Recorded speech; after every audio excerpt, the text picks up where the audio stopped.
Rush hour in downtown Johannesburg. Private taxis, a popular form of public transport for hundreds of thousands here, ferry passengers to work. A taxi carrying 15 passengers can make nearly $20 a trip.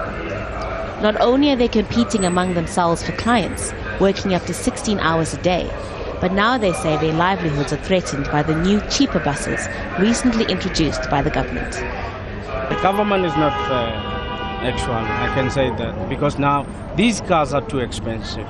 Now if we let the bus to come in, what about these guys what about the installment they have to pay for these cars? It's a problem.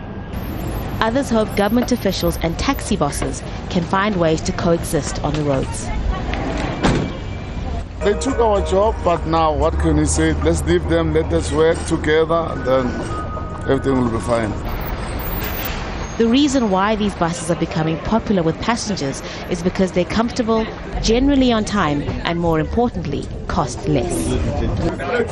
This is a cheaper way to travel for thousands of passengers, and a ticket costs less than $1. As a precaution to protect the passengers, armed police are on board.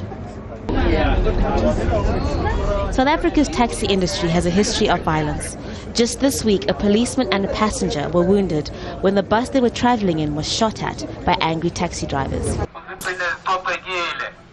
Bus passengers say they appreciate the protection. Sometimes you get worried, you'll be scared, especially we've seen in the television, on the news, when they shoot the buses, so we are scared, but also we feel safety because there are cops inside.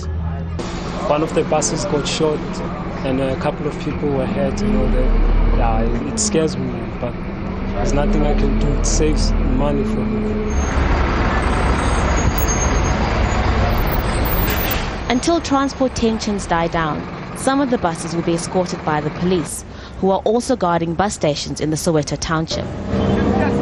Even the military has been called in to provide security at some of the bus stations. The tense environment, another sign of the growing frustration of poor South Africans, with thousands of taxi drivers saying they're fighting to hang on to their jobs in a country where millions are facing the worst recession in 17 years.